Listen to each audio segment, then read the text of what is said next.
বাগদাদের এক মসজিদের পাশ দিয়ে এক আল্লাহর ওলি যাচ্ছিলেন।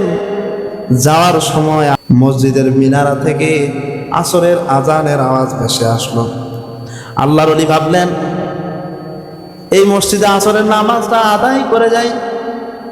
আল্লাহর ওলি ওযু করে মসজিদে অপেক্ষা করতে লাগলেন। নামাজের সময় হয়ে গেছে। আল্লাহর ওলি লক্ষ্য করলেন মসজিদের মধ্যে একজন মুসল্লিও নাই। আল্লাহর ওলি মুয়াজ্জিন সাহেবকে লক্ষ্য করে বললেন, ও মুয়াজ্জিন সাহেব, আপনি আবার আজান দেন। মুয়াজ্জিন সাহেব বেচারা টেনশনে পড়ে গেছে। মুয়াজ্জিন সাহেব বলে, রে ভাই, আমি আপনাকে চিনি না, আপনি কোথা থেকে এসেছেন? আমি যদি আজকে আবার আজান দিই তাহলে আজকে আমার চাকরি চলে যাবে। আল্লাহর ওলি বললেন, ও মুয়াজ্জিন সাহেব, আপনি চাকরির টেনশন করবেন না। আপনার উপর দিয়ে যত ঝড়ঝাপটা আসবে সব আমি দেখবো, আপনি আবার আজান দেন। মুয়াজ্জিন সাহেব আল্লাহর ওলির কথা মতো আজান দিলেন। প্যারা হাজিরিন, মুয়াজ্জিন সাহেব আজান দেওয়ার পর আজান শেষ না হতেই মসজিদের পাশে কিছু লোককে দেখা গেল মসজিদের বাহিরে দাঁড়িয়ে দাঁড়িয়ে সিগারেট টানতেছে। এবার আল্লাহর ওলি আবার আজান দিলেন। তৃতীয়বার আজান দেওয়ার পর এলাকার সমস্ত মানুষ মসজিদের মধ্যে উপস্থিত হয়ে গেছে।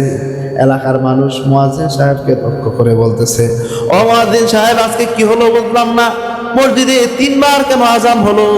মুয়াজ্জিন সাহেবকে মানুষ শাসানো শুরু করছে, বিভিন্ন গালিগালাজ করা শুরু করছে। ঠিক ওই মুহূর্তে আল্লাহর ওলি দাঁড়িয়ে গেলেন। আল্লাহর ওলি দাঁড়িয়ে এলাকাবাসীকে লক্ষ্য করে বললেন, ও আমার এলাকার ভাইরা, আমি হয়তো আপনাদের এলাকায় আর কোনোদিন আসবো না, কিন্তু আজকে আপনাদেরকে আমি একটা কথা বলে যাই। দেখুন, আপনারা মসজিদে কেন আসছেন? আপনারা কিন্তু নামাজের জন্য আসেন নাই, আপনারা আসছেন মুয়াজ্জিন সাহেবের সাথে ঝগড়া করার জন্য। মুয়াজ্জিন সাহেব কেন 2 বার আজান দিল, মসজিদে কেন আজকে 3 বার আজান হলো, এই বিষয়টি জানার জন্য আসছেন। ও ভাই, ঝগড়ার জন্য আপনাদের সময় আছে। ও ভাই, সিগারেট খাওয়ার সময় আছে, চায়ের দোকানে বসে আড্ডা দেওয়ার সময় আছে, কিন্তু আল্লাহকে সিজদা করার সময় আপনাদের হয় না। ও ভাই, এই জিনিসটা বোঝানোর জন্য, এই কথাটা শুধুমাত্র আপনাদেরকে বলার জন্য আজকে আমি 3 বার আজান দিছি।